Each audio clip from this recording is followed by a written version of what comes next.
Olá, queridos! Deus abençoe a sua vida. É mais um dia para a gente começar na presença do Senhor. E hoje eu quero ensinar você a orar contra todo o espírito de falência, de miséria e trazendo a bênção financeira para a sua vida em nome de Jesus. Nós temos caminhado nessa jornada de fé. Nós já estamos entrando aqui no nosso 10º dia de oração. Nós, em princípio, íamos fazer 5 dias, mas Deus está movendo o coração da gente, nós estamos caminhando e hoje vamos orar a respeito de finanças, uma das áreas que mais afetam, que mais machucam, que mais fragilizam a vida de um ser humano. O espírito imundo, Satanás, ele quer ver o povo de Deus na miséria, na falência, uma vida muito ruim, uma desgraça, um sofrimento e sem esperança. Nós temos que aprender a orar a respeito disso. Então eu quero levar você a um lugar de oração hoje, na verdade, antes eu preciso, não posso deixar de me esquecer, de dizer que existe uma sabedoria, né, do Senhor a respeito do enriquecimento. A Bíblia diz, em 1 Samuel capítulo 2, verso 7, verso 8, que pobreza e riqueza vêm do Senhor. Então, a pobreza e a riqueza, eles são lados de uma mesma moeda. Se você obedecer, você acaba colhendo do fruto da obediência. Se você desobedecer, você acaba colhendo do fruto da pobreza. Então a gente tem que buscar sabedoria. 2 Crônicas, capítulo 1, a história, 2 Crônicas conta a história de Salomão, pelo menos aí do capítulo 1 até o capítulo 11. No capítulo 1, Deus aparece para Salomão numa noite e diz: peça-me o que você quiser. E ele pede o quê? Dá-me sabedoria e conhecimento. Deus, ele se surpreende e responde: porque você não me pediu riquezas, nem bens, nem honra, nem a morte dos seus inimigos, nem vida longa, mas sabedoria e conhecimento. Receberá o que pediu, mas também lhe darei riquezas, bens, honra, como nenhum rei antes de você teve e jamais terá. Então, eu vou começar falando sobre os maiores erros financeiros. Deus, interessante que em Mateus capítulo 6, verso 12, na oração do Pai Nosso, existe ali um pedaço da oração que fala: perdoa as nossas dívidas, assim como nós perdoamos os nossos devedores. Na verdade, o primeiro grande erro para pessoas que não prosperam financeiramente é não buscar a sabedoria da palavra de Deus ou acreditar que dinheiro não é importante. A Bíblia não diz isso. Muita gente confunde 1 Timóteo capítulo 6, verso 10, que diz que o amor ao dinheiro é a raiz de todos os males, e pega esse versículo e distorce ele. A Bíblia não diz que o dinheiro não é importante. Existe só nos primeiros 5 livros da Bíblia, Gênesis, Êxodo, Levítico, Números, Deuteronômio, mais de 100 leis sobre finanças e dinheiro. Jesus falou mais de 80 vezes sobre dinheiro. Existem 16 parábolas das 28 que falam sobre dinheiro. 20% do Sermão do Monte, Jesus ensina sobre dinheiro. Então o dinheiro é ligado a todo tipo de problemas, inclusive ao divórcio, à insônia, a baixa autoestima. Então, olha para as pessoas que dizem assim: ó, dinheiro não é importante, e vai ver a vida deles como é que é. Então Deus é um Deus que dá sabedoria financeira. Em 1 livro de Reis, capítulo 10, a Bíblia diz que o rei Salomão era o mais rico e o mais sábio de todos os reis da terra. E gente, todo mundo vinha pedir uma audiência com Salomão para ouvir a sabedoria que Deus havia dado para ele. Então, quando a pessoa diz assim: não, dinheiro não é importante, Provérbios 13:20 diz: anda com os sábios e você vai ficar sábio. Eu busco conhecimento das Escrituras Sagradas. O segundo grande erro é a pessoa que vive daquilo que não tem, viver de crédito. A Bíblia diz que o rico domina os pobres e aquele que toma emprestado é escravo do que empresta. Então, a dívida é uma escravidão. Você tem que fazer de tudo para se livrar das dívidas, de tudo.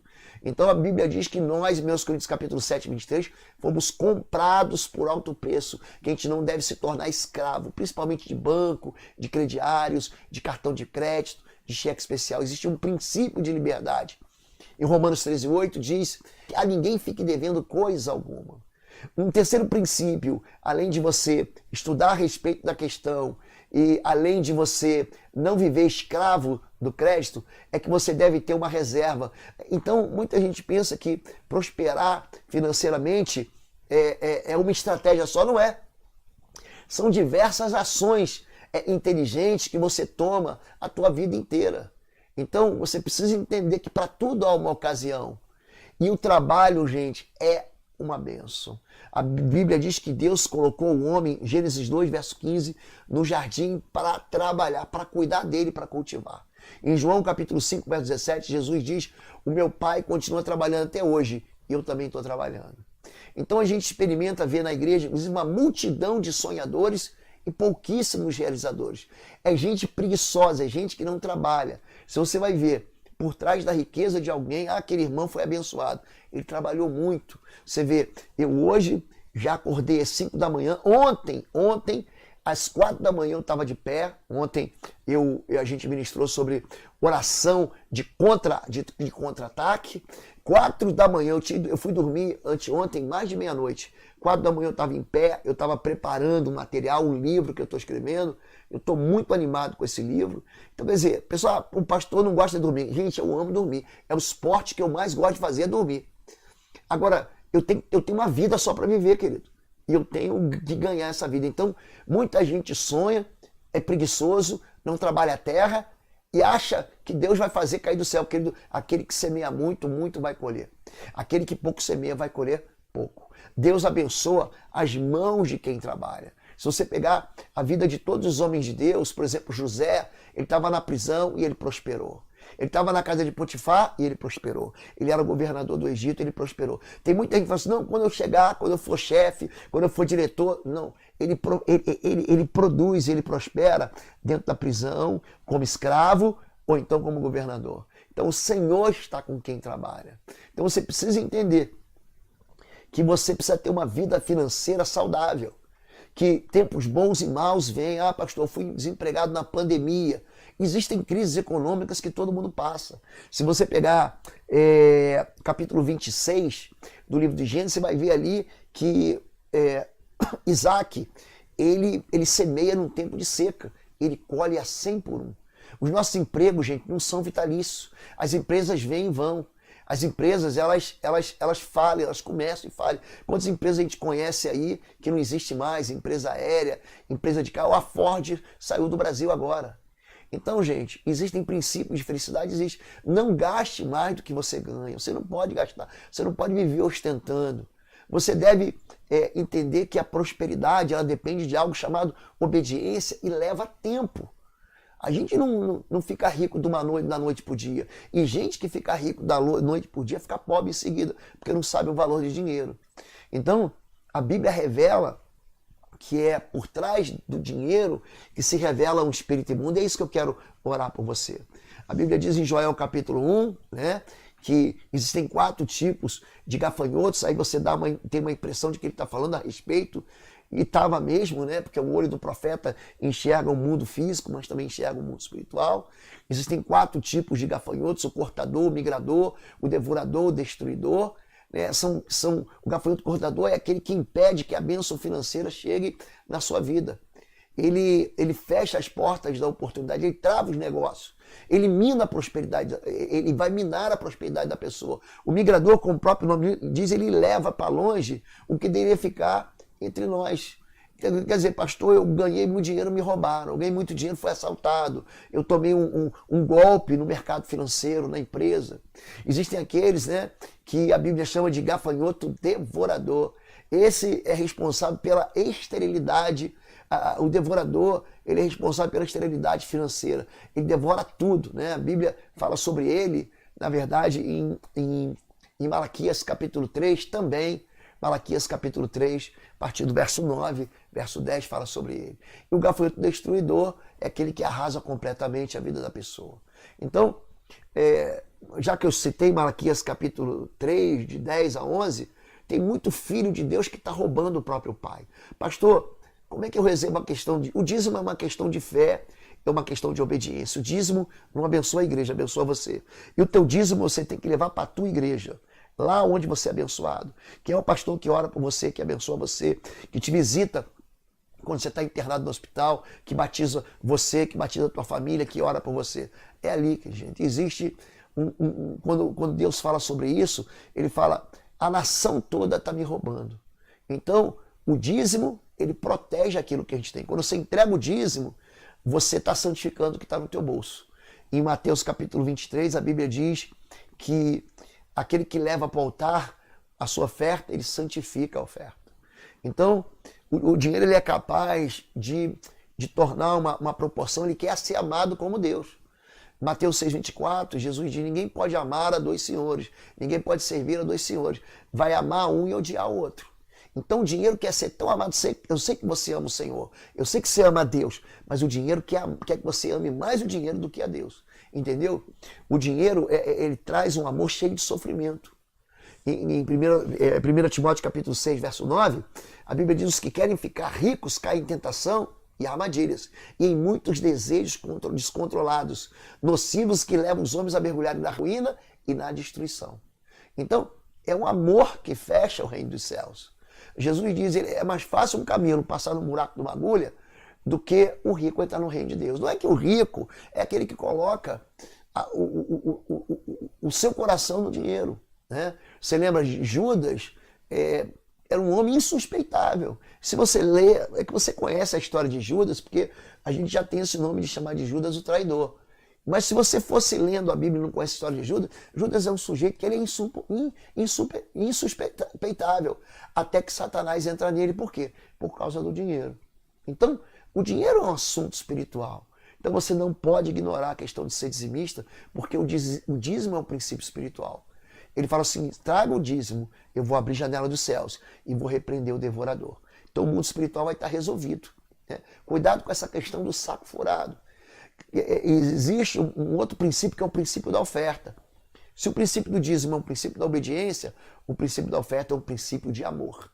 Então, para você vencer o espírito de falência e miséria, você precisa parar de sonegar o dízimo, você precisa começar a semear conforme o teu coração, né? Segundo os Coríntios capítulo 9, aquele que semeia pouco, também pouco ceifará. Aquele que semeia muito, muito também ceifará.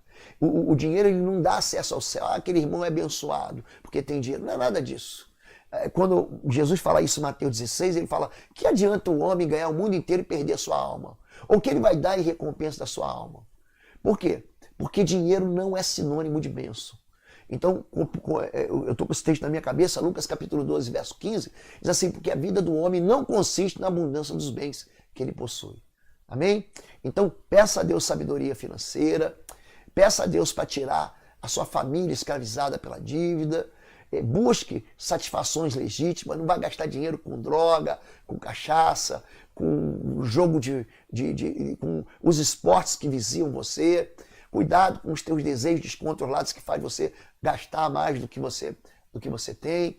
Acalme a tua ansiedade, mas não com o consumismo. Eu não tenho que fazer nada, eu vou ir para o shopping. Não vá. O shopping é uma grande armadilha para você gastar dinheiro.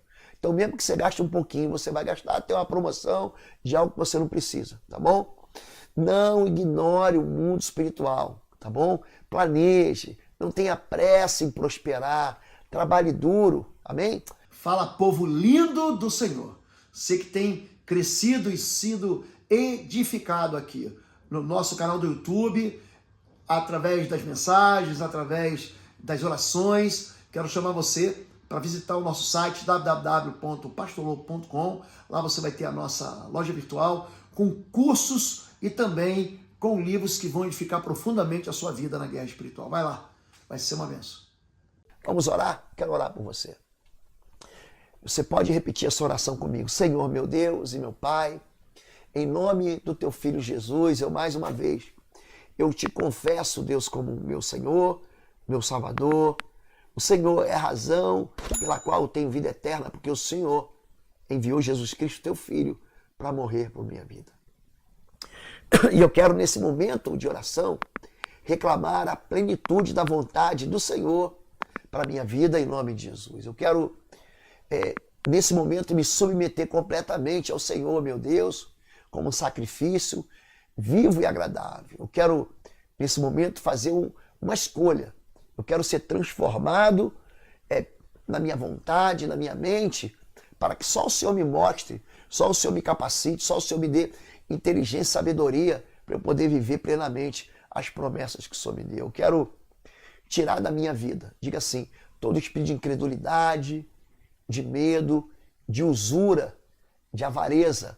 Tira o espírito de avareza da minha mão, Senhor Deus, agora. Mas não me deixa ser irresponsável. Me dá sabedoria como Salomão pediu sabedoria. Me dá sabedoria como o Senhor deu para o homem mais rico e mais próspero, para que eu possa transbordar do teu conhecimento. Então faz com que eu enxergue na tua palavra a tua verdade. Eu quero te agradecer, porque o Senhor, Pai, me deu armas para o conflito contra as trevas. Essas armas são poderosas e através de Deus, eu posso derrubar fortalezas, desfazer argumentos, retirar todo orgulho e altivez de conhecimentos que se levanta contra o Senhor. Eu quero, nesse momento, pedir que o Senhor derrube em minha própria vida todas as mentiras que Satanás colocou na minha mente. Eu quero pedir que o Senhor conceda da porção do teu Espírito sobre a minha vida. Eu quero esmagar todo espírito mentiroso e te pedir perdão, Senhor, por tudo aquilo que causou na minha vida destruição. Quero pedir perdão, Senhor, pelos roubos, pelos furtos, pela desonestidade, por ter sido injusto com os meus empregados, por ter recorrido a ídolos para enriquecer. Eu quero pedir perdão por todo animal que eu derramei o seu sangue, eu mandei derramar o seu sangue para enriquecer. Quero pedir perdão por todo o trabalho que eu fiz envolvendo magia, feitiços. Eu quero pedir perdão, Senhor. Pedir perdão, Senhor, pela minha desobediência, pela minha incredulidade, por eu ter sonegado o que é teu.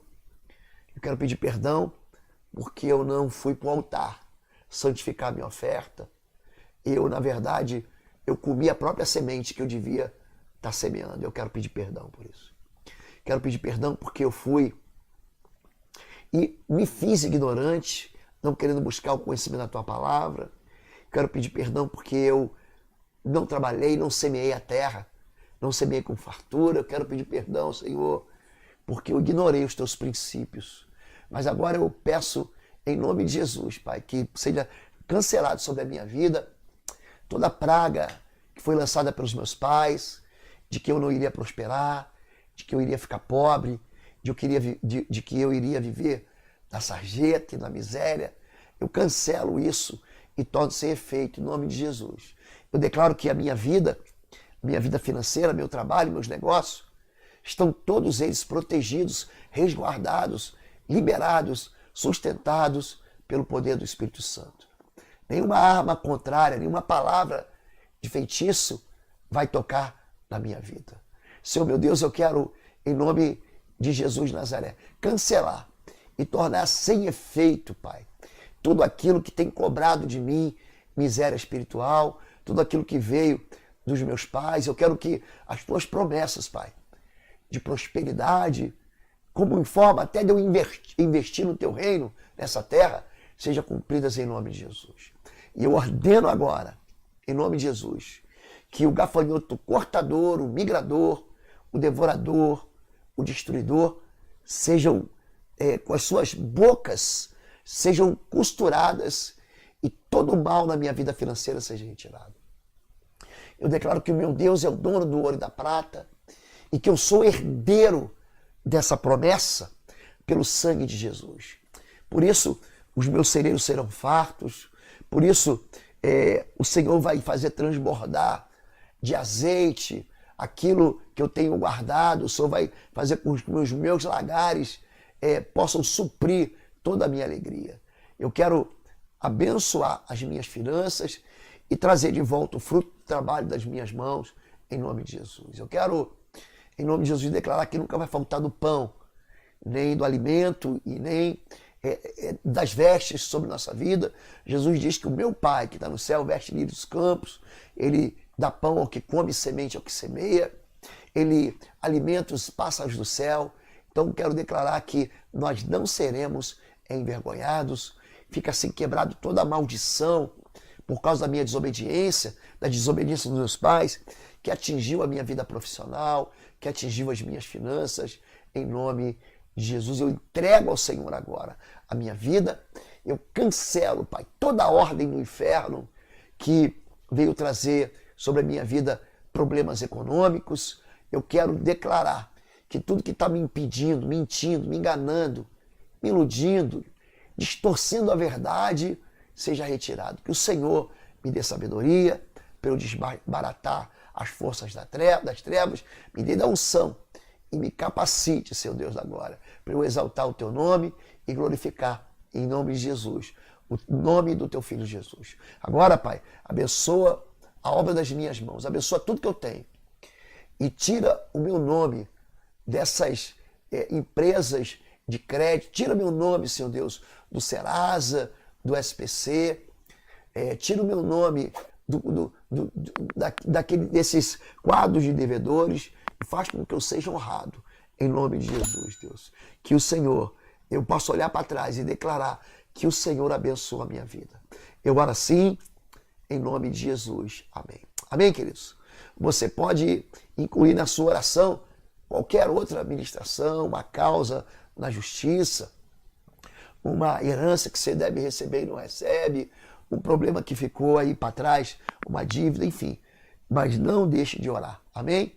Nós teremos do dia 13 a 16 de maio aqui em Curitiba, nós teremos o curso Discernimento Espiritual. Você vai aprender muitas razões pelas quais as pessoas ficam presas espiritualmente. Por que Satanás se aproveita da ignorância e da desobediência e como destronar e desentrincheirar Satanás para ter uma vida de prosperidade.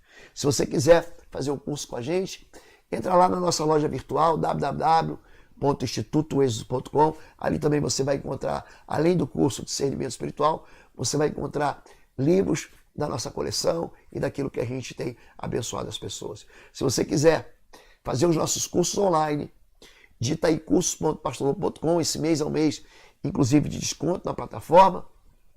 Você pode comprar os cursos, só os cursos, com 70% de desconto, amém? Fica com Deus, tenha um bom dia. Eu quero convidar você a continuar nos seguindo. Se você não é inscrito no canal, se inscreva, deixa o teu like. E ontem fizemos 2 momentos de oração, um tratando de oração de guerra de defesa e outro fazendo oração de guerra de contra-ataque. Saia desse ambiente da defensiva, torne-se um guerreiro do Senhor e Deus te abençoe. Fica na paz, tenha um dia lindo com o Senhor. Fica com Deus.